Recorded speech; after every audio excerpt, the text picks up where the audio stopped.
लगभग आधी रात का समय था। एक नवयुवक अपने हाथ में एक बैग पकड़े हुए शायद अपने घर की ओर बढ़ रहा था, लेकिन उसके चेहरे पर एक अजीब सा डर था।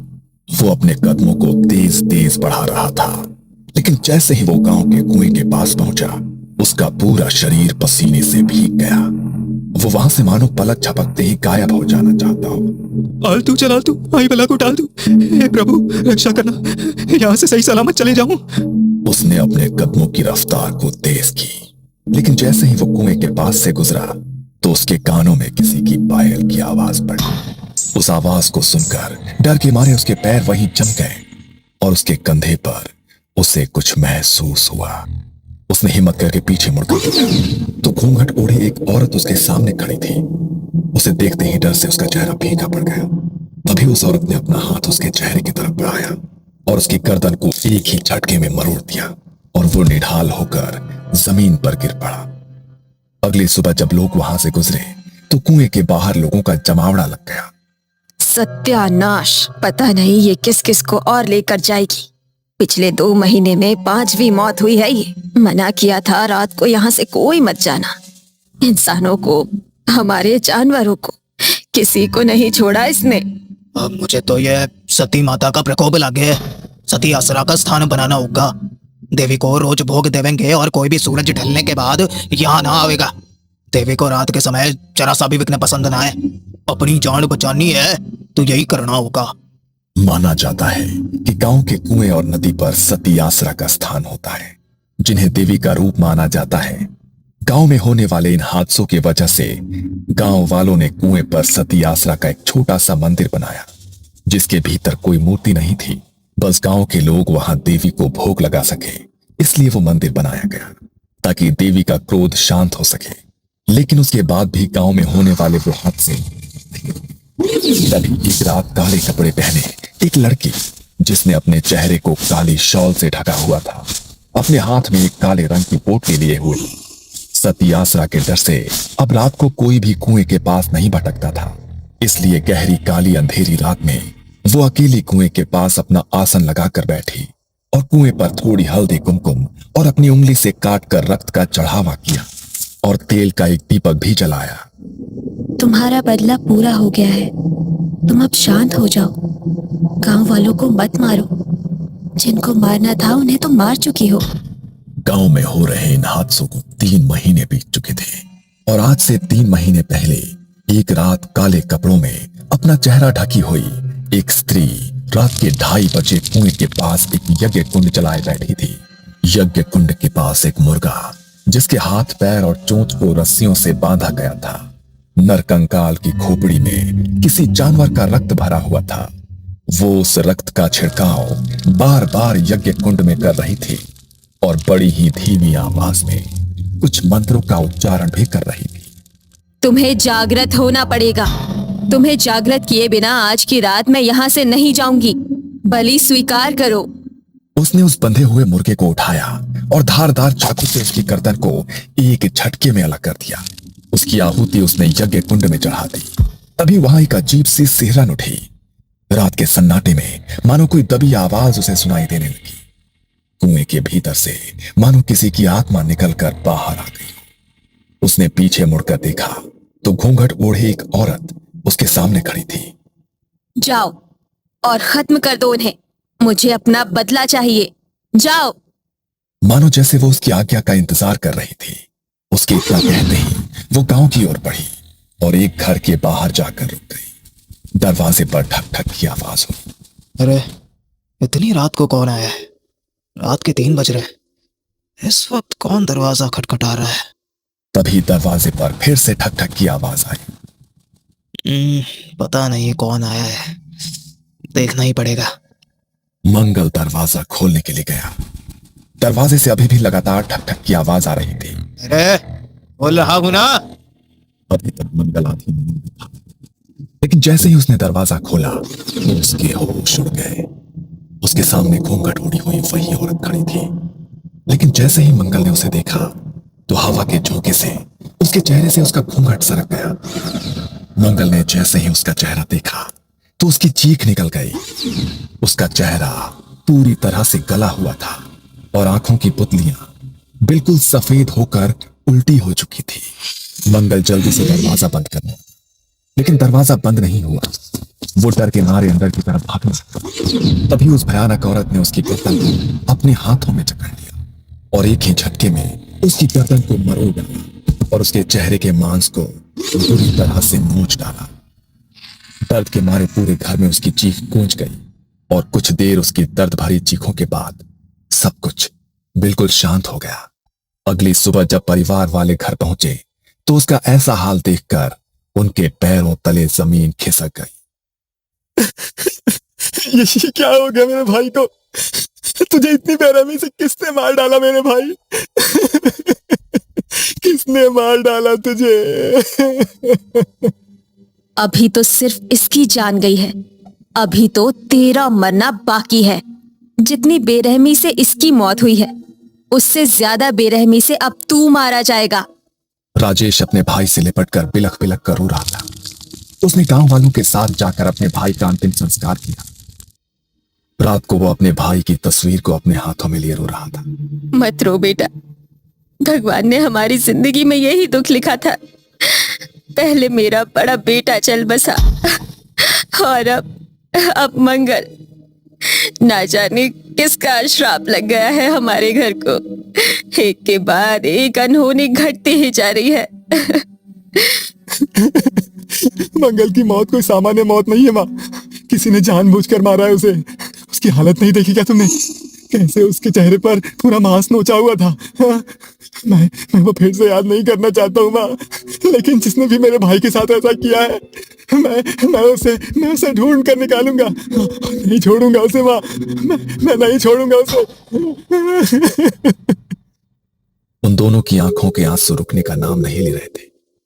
13 दिन बाद मंगल की सभी अंतिम क्रियाएं पूरी हुई। घर में बिल्कुल सन्नाटा पसरा हुआ था। राजेश अपनी मां के कमरे में एक गद्दा डालकर सोया हुआ था। तभी रात के लगभग 3 बजे दरवाजे पर वही ठक ठक की आवाज हुई। उस आवाज से राजेश की नींद टूट गई। उसने घड़ी में समय देखा तो वो भी हैरान रह गया। नहीं, रात को घर पे कौन आया है? फिर से दरवाजे पर ठक ठक की आवाज हुई। मां की नींद ना टूट जाए इसलिए राजेश बिना सोचे समझे दरवाजा खोलने चला गया। लेकिन जैसे ही उसने दरवाजा खोला, उसके सामने भी वही घूंघट वाली औरत खड़ी थी। उसने अपने चेहरे से अपना घूंघट हटाया और सीधे राजेश की गर्दन की ओर हाथ बढ़ाकर एक ही झटके में उसके गर्दन को मरोड़ डाला। वो उसी वक्त निढाल होकर जमीन पर गिर गया। उसे चीखने का भी वक्त नहीं मिला। अगले दिन उसके अंतिम संस्कार की क्रिया की गई। लेकिन यह सिलसिला यहीं नहीं रुका। जैसे ही राजेश की मौत के 13 दिन बाद उसकी अंतिम क्रियाएं पूरी की गई तो उसके अगले दिन घर के आंगन में उनकी मां का मृत शरीर मिला, जिनके चेहरे का मांस मानो किसी वैश्य दरिंदे ने नोच लिया हो। सबसे बदकिस्मती की बात यह थी कि उनका क्रियाकर्म करने के लिए अब घर में कोई भी उनका वारिस, कोई भी सदस्य नहीं बचा था। ना जाने इनके परिवार को तो किसकी नजर लग गई है। तीनों बच्चे मर गए, राधा भी मारी गई। इन तीनों की मौत ही सामान्य ना है। मन्ने तो लागे है कि किसी ऊपरी हवा ने ही इनके पूरे खानदान को खत्म किया है, वरना ऐसा हंसता खेलता परिवार ऐसे खत्म नहीं हो सकता। लोगों की उस भीड़ में काले कपड़े पहने अपने चेहरे को ढकी हुई वही औरत खड़ी थी। लेकिन उसकी आंखों में अब एक चिंता थी, जैसे कुछ तो ऐसा हो गया हो जिसकी उसने भी कल्पना नहीं की थी। ये सब क्या हो रहा है? उसे तो बस उन दोनों को मारना था, उसने इसे भी क्यों मार डाला? कहीं कुछ गलत तो नहीं हो गया? आधी रात को काला कपड़ा ओढ़कर वो फिर से अपने हाथों में पोटली लिए कुएं की तरफ बढ़ने लगी। लेकिन तभी उसने देखा कि कुएं के पास एक आदमी अपनी साइकिल से गुजर रहा है।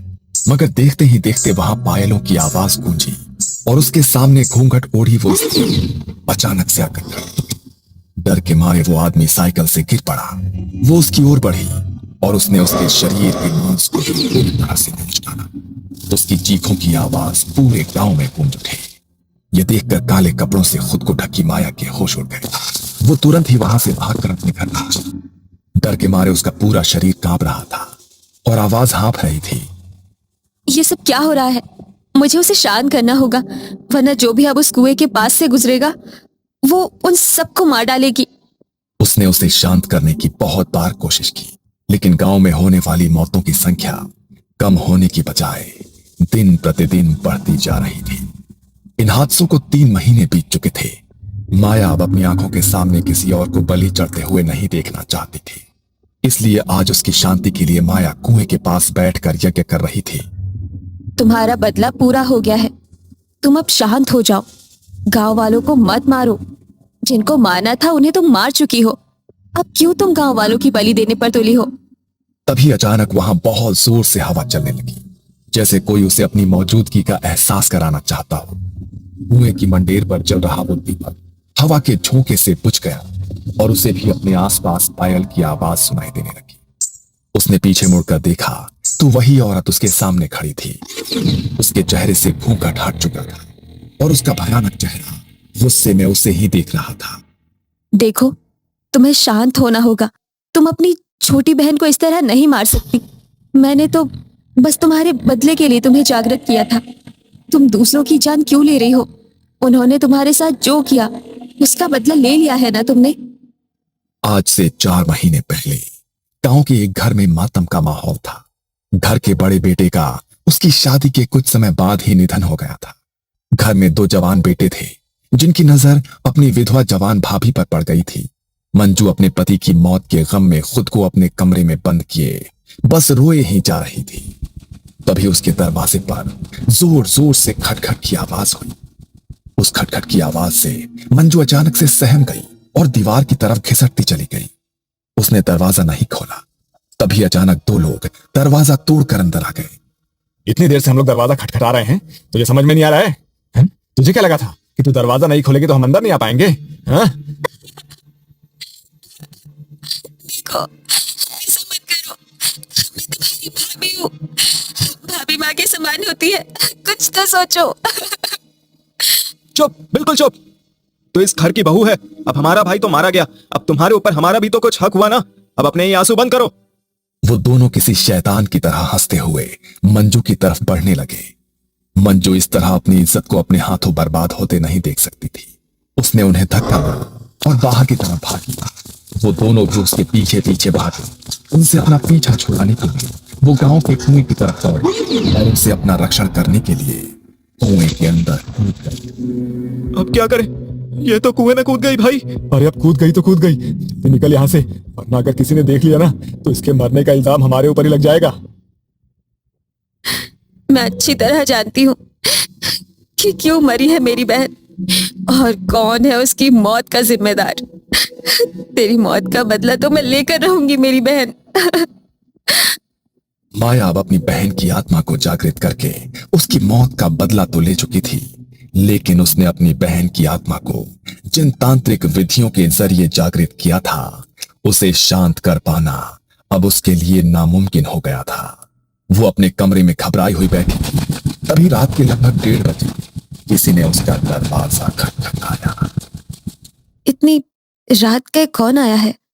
माया ने जाकर दरवाजा खोला तो घूंघट के अंदर वो आत्मा अब उसके सामने। उसे देखकर माया के रोंगटे खड़े हो गए। तुम नहीं नहीं, देखो, तुम मुझे नहीं मार सकती। मैंने तो तुम्हें इसलिए जागृत किया था ताकि तुम अपनी मौत का बदला ले सको। होश में आओ। मृत्यु के बाद आत्मा किसी की सगी नहीं होती। माया ने उसे जागृत तो कर दिया, लेकिन अंत में वो खुद भी उसकी मौत का कारण बन गई। उसने अपने हाथ माया की गर्दन की तरफ बढ़ाए और एक ही झटके में उसके गर्दन को भी मरोड़ डाला और माया की कुछ आखिरी चीखों के बाद सब कुछ बिल्कुल शांत हो गया। कहा जाता है कि गांव के लोगों ने डर के मारे पूरे गांव को खाली कर दिया और दूसरी जगह स्थानांतरित हो गए, लेकिन लाल घूंघट में वो आत्मा आज भी उस गांव में भटकती रहती है और जो भी उसके सामने आता है उसे वो मौत के घाट उतार देती है।